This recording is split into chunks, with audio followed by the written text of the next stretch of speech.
Damos gracias a Dios por su misericordia y bondad, porque Él está con nosotros. Él prometió, Él lo dijo, Él es fiel a su palabra.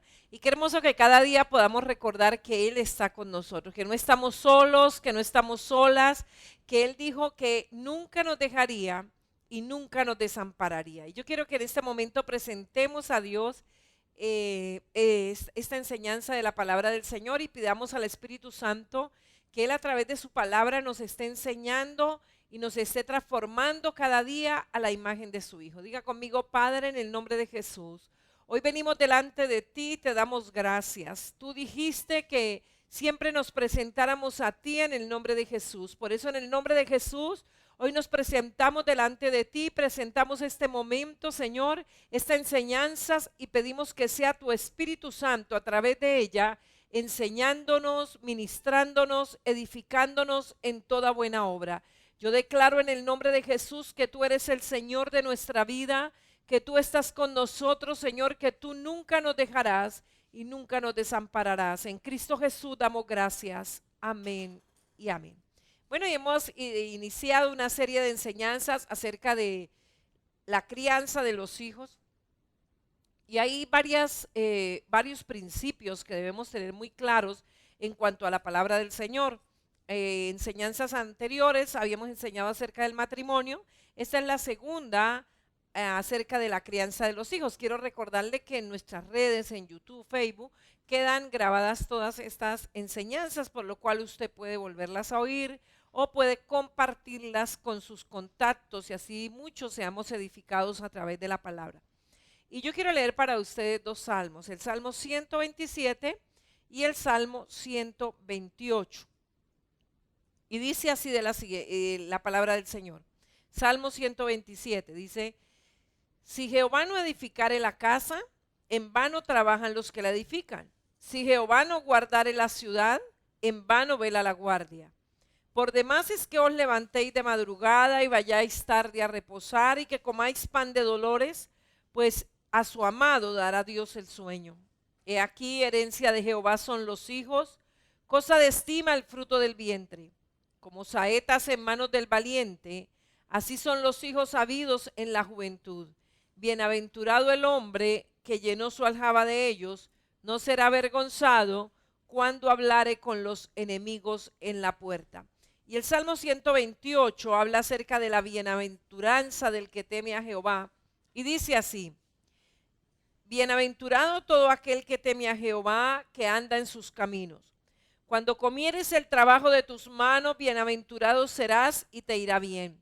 Tu mujer será como vid que lleva fruto a los lados de tu casa, tus hijos como plantas de olivo alrededor de tu mesa. He aquí, así será bendecido el hombre que teme a Jehová. Bendígate Jehová desde Sión y veas el bien de Jerusalén todos los días de tu vida y veas a los hijos de tus hijos. Pasea sobre Israel. Bueno, algo que hablábamos en el tema pasado era que tenemos una labor. Recuerde que teníamos 5 proyectos, 5 tareitas que comenzar a hacer y espero ojalá usted haya sido juicioso, juiciosa y las continúe haciendo. Y una de esas tareas es conocer a nuestros hijos. Tenemos que aprender a leerlos, aprender a conocer a cada uno de ellos. Si son 3, son 3 libritos, digo yo, para leer. Si son 4, 4 libros. Y son 12, pues son 12 libros para leer. Porque realmente uno no puede amar a aquel a quien no conoce. Tal vez pueda sentir una atracción por alguien, pero amar ese amor verdadero es necesario conocerle. Y por eso a veces entramos en una actitud de juzgar y juzgar y juzgar a nuestros hijos, porque realmente no los conocemos. Entonces tal vez la medida que tenemos es lo que nosotros somos e ignoramos de que cada uno de nuestros hijos es un propósito y un proyecto de Dios y que tiene características tan diferentes, puntos de vista. No estamos hablando de moral e inmoral, sino la manera de ver las cosas, la manera de proyectarse, las habilidades, los gustos, y eso realmente es muy básico. Usted no puede amar lo desconocido. O sea, a medida que usted le dedica tiempo, decíamos, hay que tener los ojos abiertos y los oídos atentos para ver y para oír. Es un trabajo y es tiempo que necesitamos dedicar para oír a nuestros hijos y para verlos, cómo actúan, cómo valoran, cómo ven el mundo, ¿verdad? Qué inclinaciones tiene. Es muy importante porque es que cuando yo no conozco a alguien, pues no lo puedo amar, realmente amarlo no lo puedo amar. Y un trabajo que tenemos es conocernos como familia. A veces creemos que el hecho de que sean hijos del mismo papá, hijos de la misma mamá, entonces son igualitos y los medimos igualitos y los conducimos como por el mismo camino, pero la palabra del Señor nos instruye a guiarlos por su camino, o sea, por el camino que Dios trazó para cada uno de ellos. Y realmente no hay dos seres humanos iguales. Dios tiene un plan y un propósito para cada uno de ellos. Y el conocernos como familia es un proceso que tiene que ir en desarrollo. O sea, no es algo que yo diga, ay, venga a ver, lo distingo, lo examino. Y no, esto es un proceso porque a veces creemos que es una sola persona y son varias personas. O sea, una persona es esa personita de niño, luego de adolescente, luego de joven, luego de adulto. O sea, en cada etapa de la vida prácticamente nos toca hacer ese conocimiento. Ese conocimiento, ese proceso de conocernos debe ir en aumento cada día. Al niño crecer, a medida que va pasando cada etapa de vida, también nosotros como padres debemos crecer en conocimiento de él. Cuando su hijo ya ha madurado totalmente, entonces es cuando nos sentimos bien entendiéndolo y ya no hay áreas principales escondidas, o sea, le conocemos, hemos determinado su temperamento, sus habilidades. Tal vez un padre, una madre que conoce a sus hijos dice, no, es que él es calladito, a él no le gusta, y tal vez uno le diga, oye, su hijo porque es como mal geniado. No, no, no, es que él es así, o sea, él es serio, a él no le gustan los chistes, ¿verdad? Y uno se da cuenta cuando un padre y una madre ha dedicado tiempo a conocer a su hijo y ya cuando llega a la edad adulta pues no tiene temor porque sabe quién es, y esto es una tarea que tenemos encomendada por Dios como padres. Y estos Salmos 127 y 128 forman como un bello mural de esa secuencia del tiempo en el progreso del hogar, así como cuando usted a veces va a un museo y usted ve así como esos lienzos, como la línea del tiempo, ¿verdad? Tal vez de el descubrimiento de un país o la historia de una persona, y hay como una línea del tiempo donde a través de dibujos usted va, eh, conoce la historia, o está resumida allí la historia. Bueno, el Salmo 127 y 128 es como ese mural de la secuencia del tiempo en cuanto al progreso en el hogar. Es una escena, estos dos salmos, 127 y 128, que lo leímos al inicio, de un cuadro doméstico. Es como ese mural de la historia de lo que son las familias. Y los primeros dos versículos del Salmo 127 representan el hogar en sus primeros años. Y dice la palabra del Señor de la siguiente manera. Versículo 1 y versículo 2 del Salmo 127. Dice, si Jehová no edificare la casa, en vano trabajan los que la edifican. Si Jehová no guardare la ciudad, en vano vela la guardia. Por demás es que os levantéis de madrugada y vayáis tarde a reposar y que comáis pan de dolores, pues a su amado dará Dios el sueño. Al estar unidos esposo y esposa como una sola persona, que es como comienza el matrimonio, como deben comenzar las familias, es esa unión bajo el vínculo del matrimonio, bajo el pacto del matrimonio de un hombre y una mujer. Una vez nos casamos,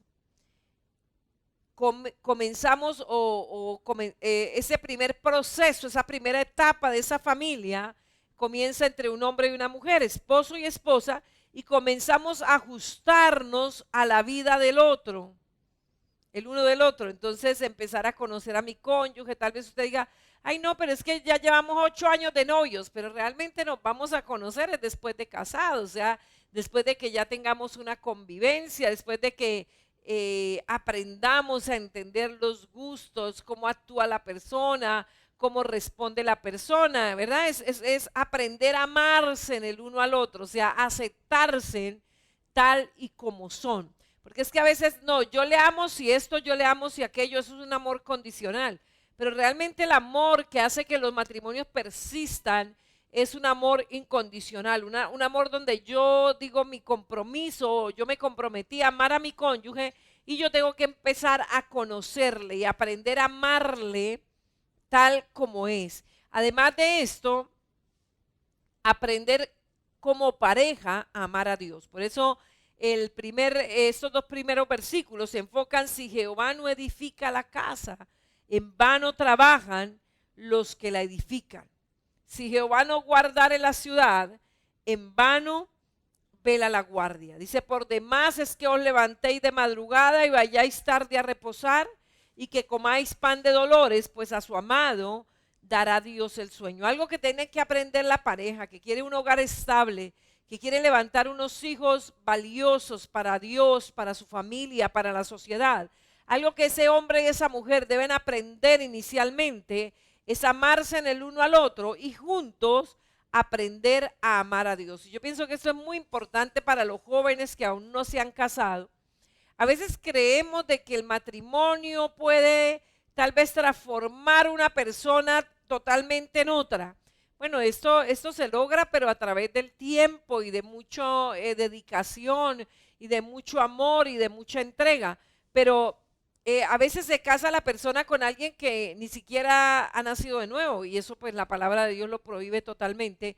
O con alguien que va a la iglesia pero que no tiene ningún tipo de compromiso con Dios ni con su obra, y luego queremos pues tener una persona santa junto a nosotros. Entonces es muy importante que cuando usted elige esa pareja, usted pueda ver que es una pareja que pueda acompañarle en su caminar con Dios, que puedan juntos desarrollar ese ministerio, porque realmente si Jehová no edifica, en vano trabajan los que la edifican. O sea, un matrimonio, o sea, desde su inicio debe estar fundamentado en Dios. Hay muchos matrimonios que comienzan con otros propósitos, ¿verdad? Y no centrados en Dios. Bueno, más adelante vamos como a desmenuzar un poco cada una de estas porciones. Los versículos 3 al 5 decíamos que el Salmo 127 y 128 es como ese mural de la línea del tiempo en un hogar. Entonces decíamos, el 1 y el 2 nos habla de ese inicio, de ese comienzo de esa familia donde aprenden a amarse en el uno al otro y donde debemos aprender como pareja a amar a Dios. O sea, tal vez cada uno lo ama, ¿verdad? Que el esposo ama a Dios y la esposa, pero ahora como pareja debemos aprender a amarlo. Los versículos 3 y 5 dice de la siguiente manera: tu mujer será como vid que lleva fruto a los lados de tu casa, tus hijos como plantas de olivo alrededor de tu mesa. He aquí que así será bendecido el hombre que teme a Jehová. Bendígate Jehová desde Sión y veas el bien de Jerusalén todos los días de tu vida. Estos versículos de 3 al 5 indican esa expansión del hogar con la presencia de los pequeños hijos. O sea, ya no estamos esposo o esposa, sino que ya han llegado los hijos. O sea, ya hay fruto de esa unión, ya hay fruto de ese voto de compromiso que se hicieron los unos a los otros. ¿Amén? Luego vienen los 3 primeros versículos del Salmo 128 y dice: bienaventurado todo aquel que teme a Jehová, que anda en sus caminos. Cuando comieres el trabajo de tus manos, bienaventurado serás y te irá bien. Tu mujer será como vid que lleva fruto a los lados de tu casa, tus hijos como plantas de olivo alrededor de tu mesa. Aquí vemos la instrucción en el hogar. O sea, los hijos dados por el Señor son criados de acuerdo a lo que Dios tiene que decirnos. Entonces ya habla del hombre temeroso de Dios.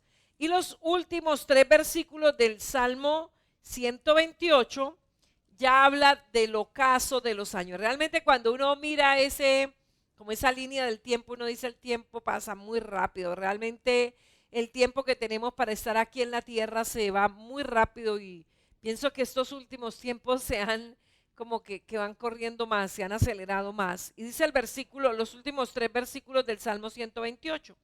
He aquí, así será bendecido el hombre que teme a Jehová. Bendígate Jehová desde Sión y veas el bien de Jerusalén todos los días de tu vida, y veas a los hijos de tus hijos. Pasea sobre Israel. Entonces habla desde el comienzo, cuando nos unimos bajo el vínculo del matrimonio, esos primeros tiempos donde aún no han llegado los hijos y tenemos un tiempito para aprender a amarnos y como pareja aprender a amar a Dios. Luego ya viene el momento del hogar cuando nacen los hijos, los cuales son una herencia del Señor, son una promesa de Dios para nuestras vidas. Luego viene la etapa de formar esos hijos en el temor de Dios, llevarlos a madurar y sacarlos como hombres y mujeres útiles para Dios, para sus familias, para la sociedad. Y los últimos versículos ya nos hablan como de ese resultado, de esa labor de un hogar que se ha cimentado en el amor al Señor, en los mandatos de Dios, cómo puede gozarse y deleitarse y ver la bendición de Jehová no solamente sobre sí mismo, sino sobre sus hijos y sobre los hijos de sus hijos. Y esto realmente, estos tres últimos versículos son el ocaso de los años, esos años en que nuestros abuelos, en que ya nosotros tal vez como abuelos y quizás como bisabuelos, podemos aprender a disfrutar con gusto a esos hijos que Dios nos dio. Y el tema de estos dos salmos es la felicidad en el hogar. O sea, hoy en día hay muchas personas que le tienen literalmente miedo al matrimonio, porque tal vez el espejo que han visto en su hogar, en sus padres, no les anima, no les motiva a formar un hogar. Pero aquí el Salmo 127 y 128 nos enseña cómo poder hacer del hogar eso que Dios quiere que sea. Ese lugar de felicidad, ese lugar de amor, ese lugar donde aprendemos a amar a Dios con todo nuestro corazón, con toda nuestra alma y con todas nuestras fuerzas. Y uno no puede tener un hogar feliz, saludable, armonioso, si no tiene la presencia del amor. Realmente el amor es la fuente, dice la Biblia. Todo lo demás se acabará, la ciencia acabará, bueno, todos los dones, todo acabará.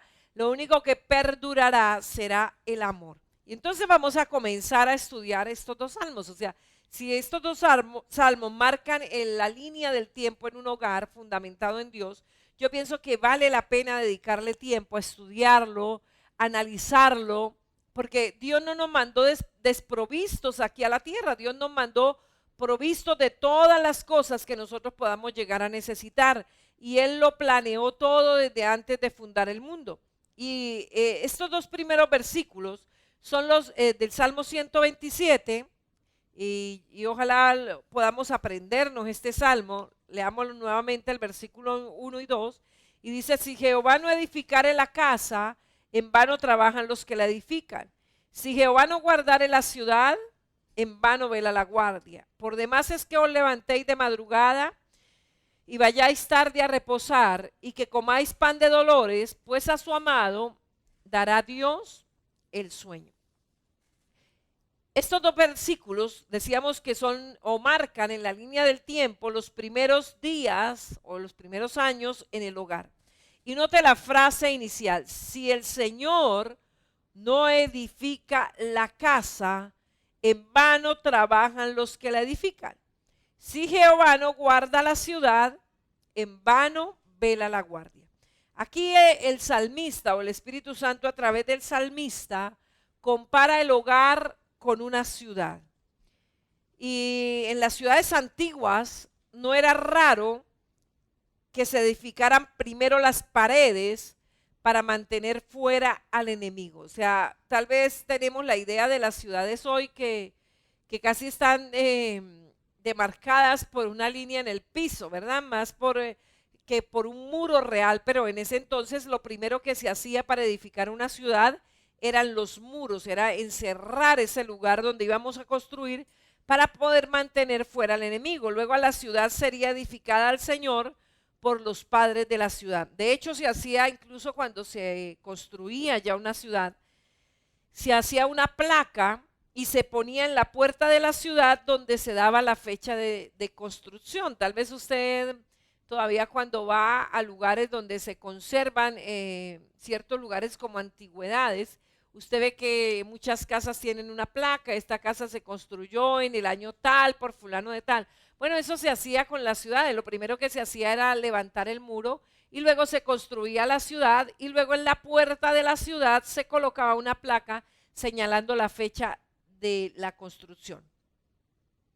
¿Y qué está diciendo aquí el Salmo? El salmista aquí está diciendo que solo si los padres de la ciudad dependen completamente del Señor y no solo en las murallas de la ciudad, el enemigo se mantendrá fuera.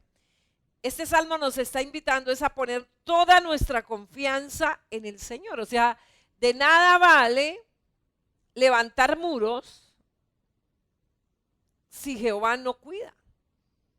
Si Jehová no está ahí para cuidar. Nuestra confianza no puede estar en los muros, tiene que estar en el Señor. De la misma manera, porque recuerde que aquí el enfoque no es la ciudad sino el hogar, pero compara al hogar con una ciudad. De la misma manera, menos que el esposo y la esposa en el hogar confíen completamente en el Señor, toda la labor que hagan será en vano. Toda labor que hagan será en vano. Lo que está diciendo el Señor es, primero pongan la confianza en el Señor.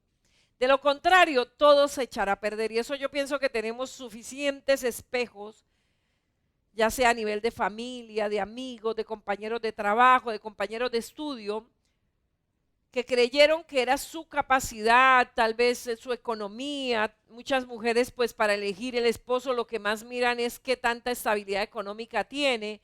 Muchos hombres para elegir su esposa a veces lo único que miran es la belleza física que tiene, pero ignoran que lo que le va a dar solidez al hogar es el Señor. Realmente lo que más deberíamos ver, o bueno, más debería ver la persona antes de casarse, es que tanto ama a su cónyuge, a Dios, porque es lo único que le va a poder dar una garantía a su hogar, una garantía a su familia. Por eso la construcción de un verdadero hogar comienza durante el noviazgo. A veces muchos hogares como que toman las cosas en serio después de que ya llega el primer hijo, y enseñábamos en el tema pasado que realmente uno quién era uno cuando concibió a sus hijos, o el padre cuando engendró a sus hijos, es lo que transmitió.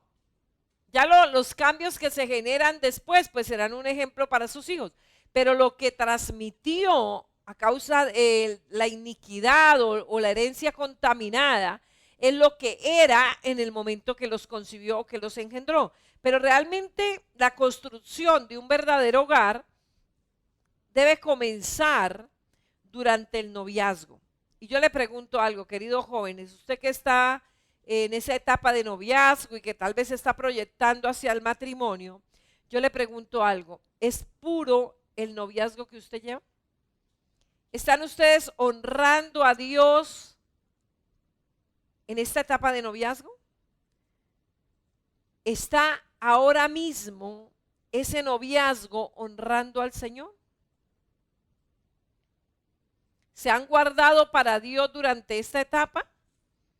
Mire, yo le digo algo, querido joven, no hay ni una ocasión donde la impureza en el noviazgo no deje cicatrices en el matrimonio.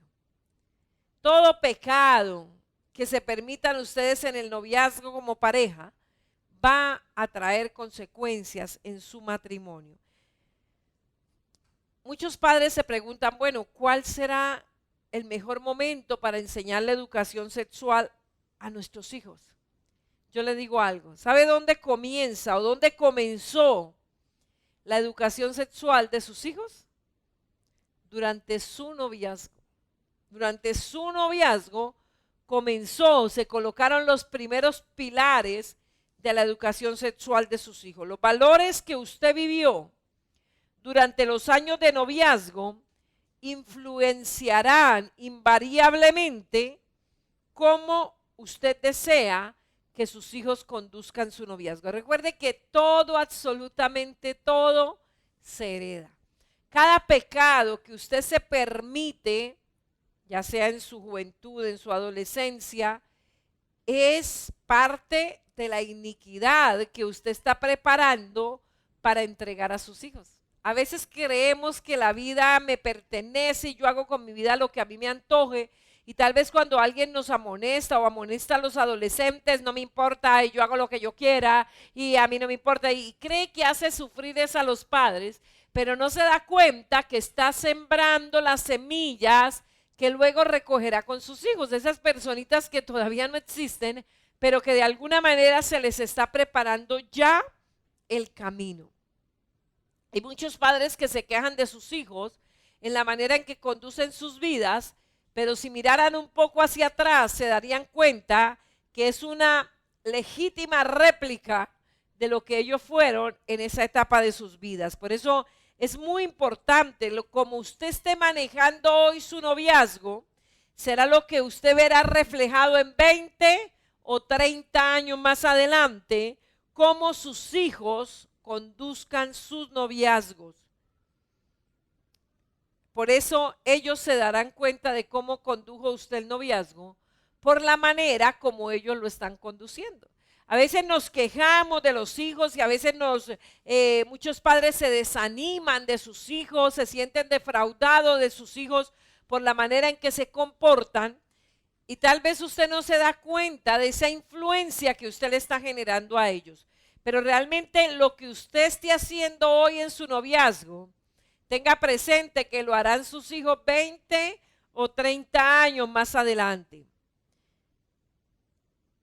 Y si no, recuerde un poco, recuerde cuando usted tal vez tenía 15 años y le hacía a su mamá una pregunta precisa. Esas preguntas como que sonrojaban tal vez a mamá.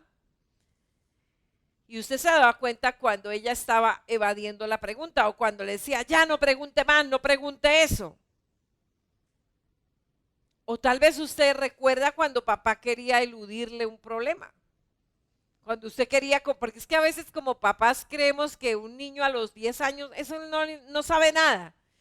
Incluso hay padres que le dicen a sus hijos cuando ellos hacen un aporte o sugieren algo, cállese que usted no sabe nada. Pero mire, es impresionante la capacidad que tiene un niño. Por eso es muy importante que nosotros nos coloquemos como en los zapatos de ese niño. ¿Quiénes éramos nosotros? ¿Qué pensábamos? ¿Qué hablábamos? ¿Cómo valorábamos cuando teníamos esa edad?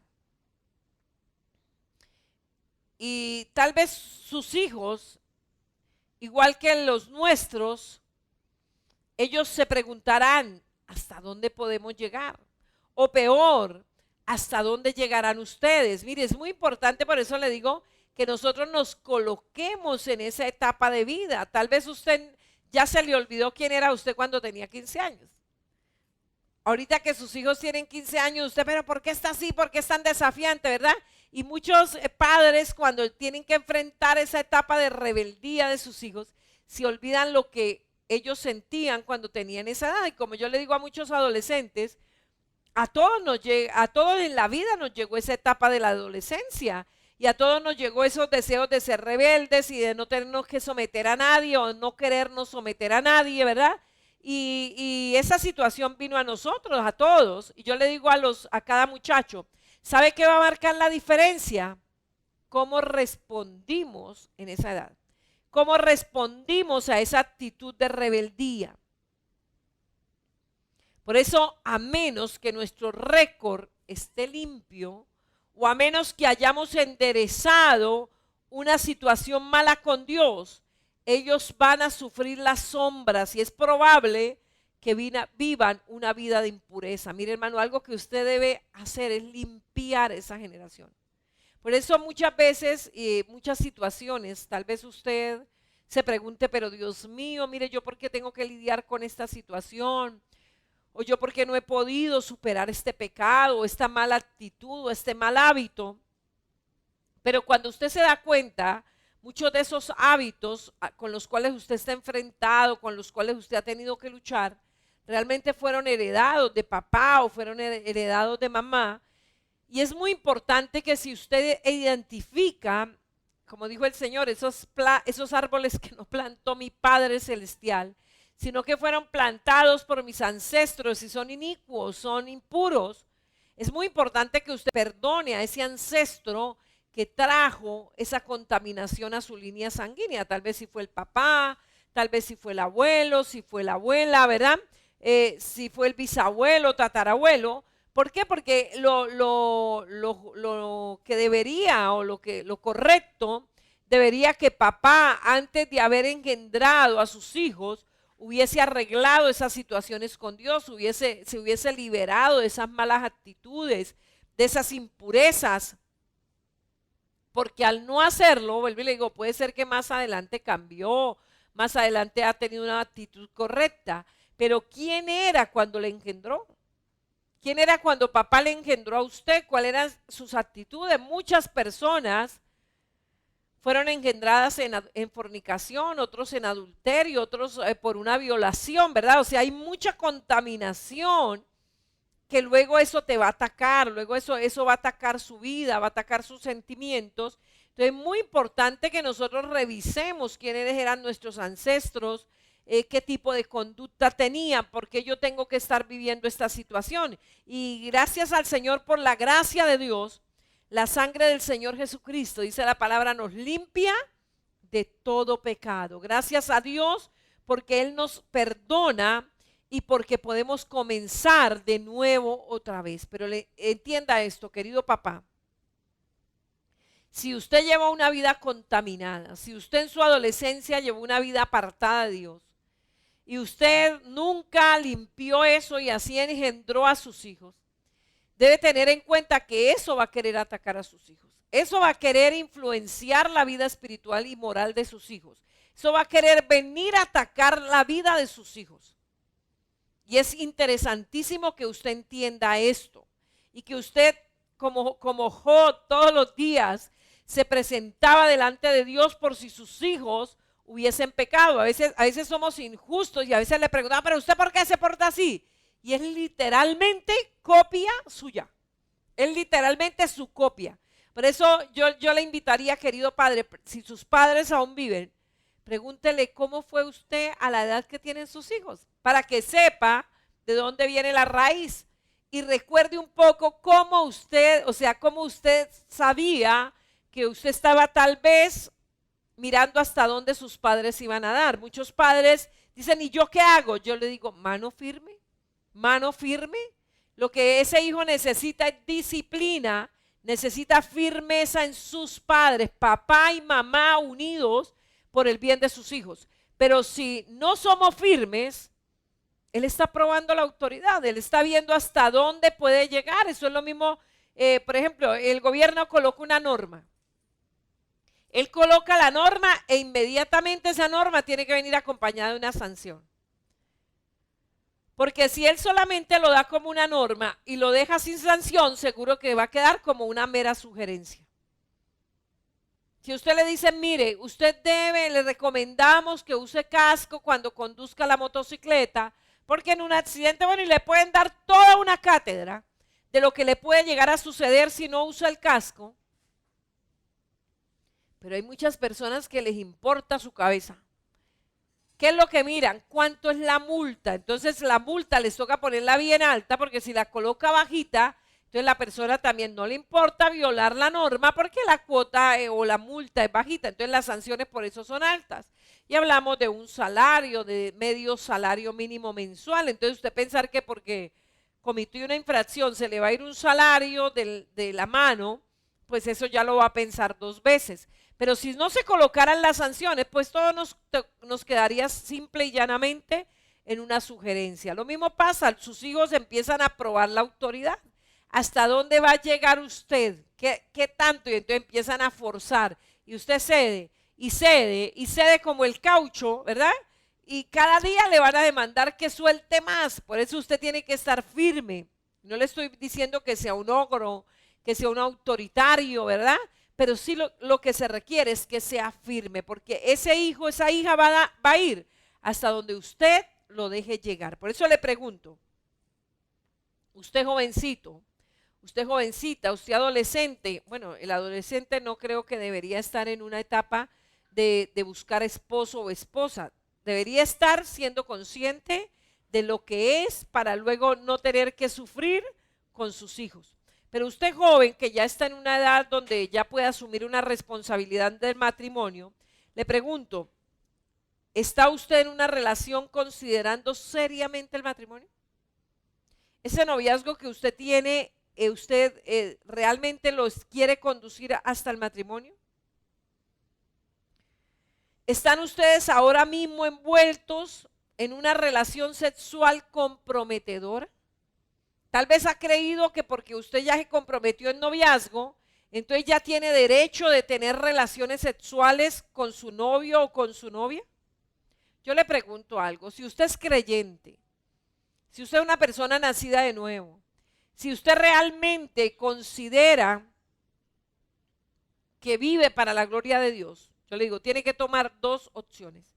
Si usted se ha dejado envolver en relación sexual comprometedora con su novio, aún no se han casado con su novia, yo le digo, tiene dos opciones, o abandonar su pecado o buscar otra iglesia que oficie su ceremonia. Pero hay muchos jóvenes que hoy quieren iniciar una relación de fornicación y luego que la iglesia simplemente les legalice esa unión a través de un matrimonio.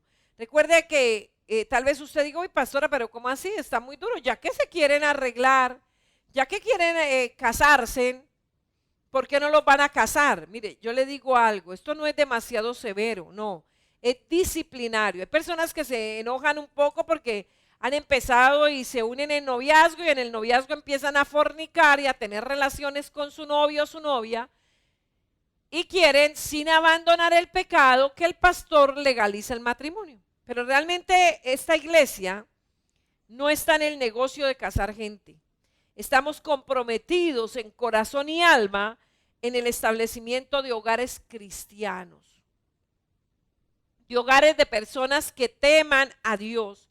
Y tales hogares tienen que tener una base centrada en Cristo, porque Él solo puede edificar el hogar. Dice la palabra, si Jehová no edifica la casa, en vano trabajan los que la edifican. Hay personas que quieren mantenerse fornicando hasta el día que se casan y entonces anoche o ayer tuvieron sus relaciones, mañana me caso y ya, entonces entré a lo legal. No, lo primero que tiene que hacer es, si de pronto ustedes llegaron al Señor en fornicación, como yo le digo a las parejas, lo primero que tienen que hacer es cortar con el pecado.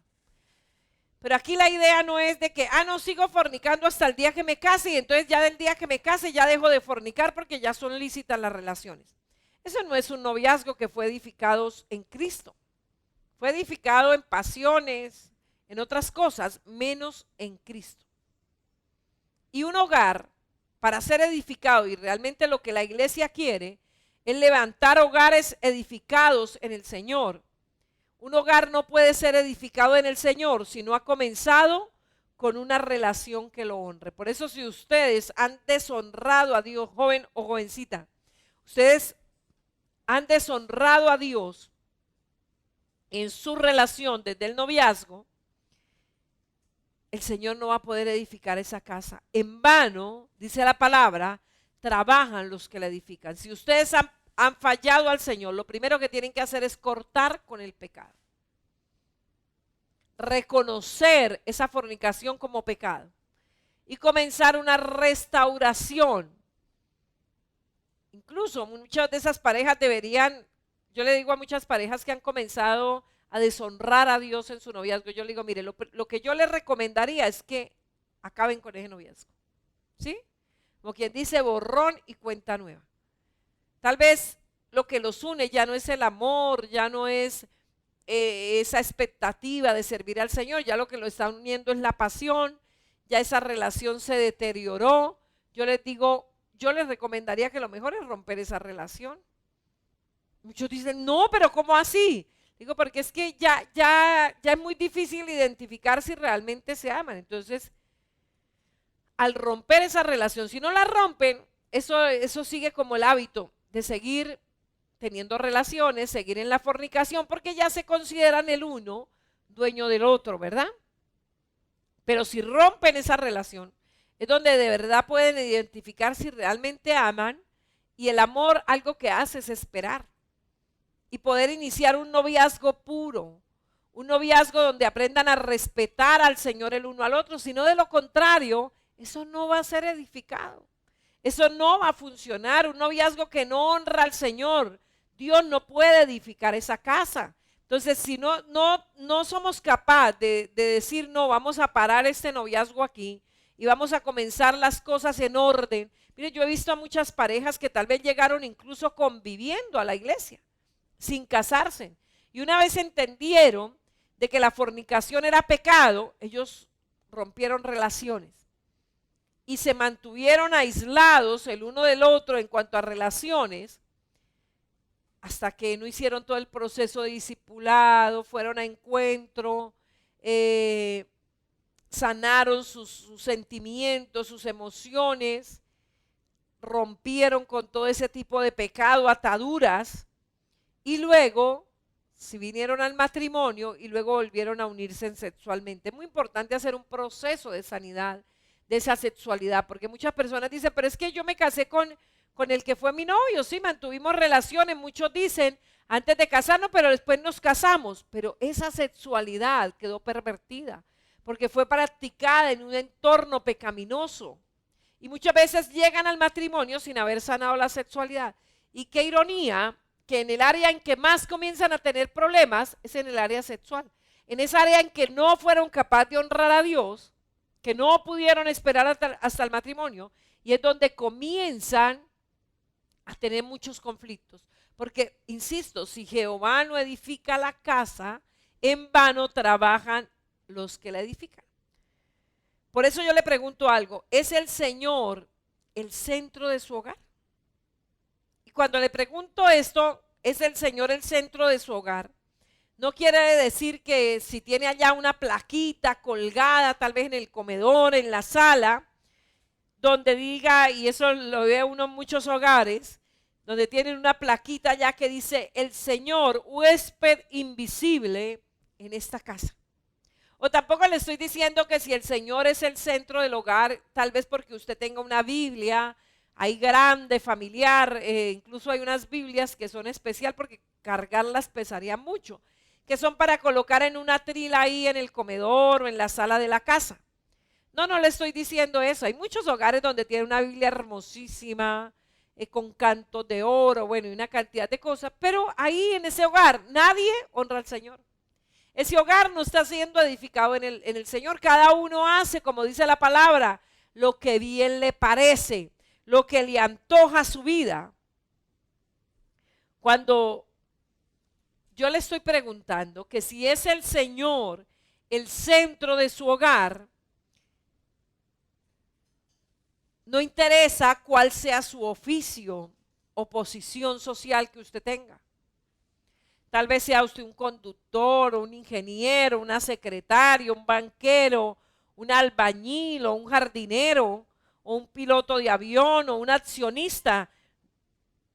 No importa quién sea, si el Señor no edifica el hogar, o sea, si el Señor en esa casa, sin importar que sea el magnate, el hogar de ese magnate o el hogar del dinero de la persona más adinerada del mundo, o tal vez de la persona más elocuente, si el Señor en esa casa no es buscado sinceramente y obedecido en decisiones, si Él no es el que guía en esos momentos de fricción, en esos momentos donde tal vez no nos entendemos, ¿verdad? Si el Señor no es el Señor ahí, cuyo consejo es seguido durante tiempos difíciles, porque así seamos personas comprometidas con el Señor, vamos a tener momentos de dificultad. Esos momentos de fricción todos los tenemos, sin importar de dónde venga su estatus social, tanto en los estratos altos como en los estratos bajos, tanto en las personas muy educadas como en las personas con poca educación, en las personas muy elocuentes como en las poco elocuentes. En todos los hogares hay fricción, pero si Dios no es el consejero, si en esos momentos no vamos a la palabra y bueno, ¿quién tiene aquí la razón? No es el que grite más, no es el que dé más dinero en el hogar, no es el que venga de mejor familia, no es el que tenga más educación, sino cuál es el consejo de Dios, todo será en vano. Por eso este salmo, la base, dice: si Jehová no edifica la casa, en vano trabajan los que la edifican. Si Jehová no guarda la ciudad, en vano vela la guardia. Dice: por demás es que os levantéis de madrugada y vayáis tarde a reposar y comáis pan de dolores, pues a su amado Dios le dará el sueño. Entonces recuerde, querido hermano, la base de este mural de la línea del tiempo, para que podamos llegar a esos últimos 3 versículos del Salmo 128, tiene que ser fundamentado en Cristo. Si Jehová no edifica la casa, en vano trabajan los que la edifican. Tal vez usted ni duerma casi trabajando aquí, allá, logrando lo mejor, pero si Jehová no es la base, mire qué triste, muchos hogares tal vez se han esmerado muchísimo por tener su casa, pero cuando ya logran adquirir la casa, ya no hay quien la habite. Se han esforzado muchísimo por tal vez adquirir el carro, pero cuando ya adquieren el carro, ya no hay con quién ir en ese vehículo. Pero la bendición de Jehová es la que nos trae riqueza y no añade tristeza con ello. Por eso la invitación que le hacemos hoy es que el Señor sea el centro de su hogar. Ahí debe comenzar todo. Ahí comienza todo en la crianza de nuestros hijos. Recuerde, usted adolescente ya está poniendo las bases de la crianza de sus hijos. Usted que está en un noviazgo ya está pintando en esa línea del tiempo cómo será el noviazgo de sus hijos más adelante, 20 o 30 años más adelante. A veces estamos renegando de la conducta de nuestros hijos, pero no nos damos cuenta que fuimos nosotros los que colocamos esa base. Por eso le invito para que haga un inventario de su vida y arregle todas aquellas cosas y situaciones que no han sido arregladas. Recuerde, somos la Iglesia Misionera Embajadores de Cristo. Estamos ubicados en la carrera 14B 45100, centro de la ciudad de Bucaramanga. Y hay un libro que le quiero recomendar. Es maravilloso. Tal vez usted está en conflicto con sus hijos, los maldice, bueno, está que tira la toalla con ellos, pero tal vez son el fruto de lo que usted ha declarado sobre ellos. Yo le quiero recomendar un libro, Cómo bendecir a sus hijos. A veces tenemos vocabulario para tratarlos mal, pero para bendecirlos no tenemos vocabulario. Bueno, este libro, Cómo bendecir a sus hijos, es un libro tipo bolsillo, muy económico. Le va a enseñar cómo bendecirlos en cada aspecto de la vida, porque a veces, hijo, te bendigo, pero ¿con qué bendición? Usted ve que Jacob los bendijo con la bendición con la que quería que sus hijos fueran benditos. Asimismo, este libro le va a enseñar cómo hacerlo en cada aspecto, esas oraciones de una abuela a sus nietos, con una bendición específica fundamentada en la palabra del Señor. Puede adquirirlo con nosotros llamando al 642-0408. Quiero recordarle nuestros cultos presenciales los días viernes 6:30, domingos 8 de la mañana, 10:30 de la mañana y 2:30 de la tarde. También en las redes sociales nos encuentra como Iglesia IMED todos los días de lunes a jueves 8 de la noche, viernes transmisión del culto en vivo 6:30, sábado 8 de la noche y domingo los 3 cultos en vivo son transmitidos por nuestras redes. Que el amor de Dios, que la gracia de Jesús y la comunión del Espíritu esté con todos nosotros. Dios les bendiga. Ahora puedes hacer tus donaciones, ofrendas o diezmos de 2 maneras. Ingresando a embajadoresdecristo.com.co/donaciones o en la cuenta corriente de Bancolombia 2911 84 64 175.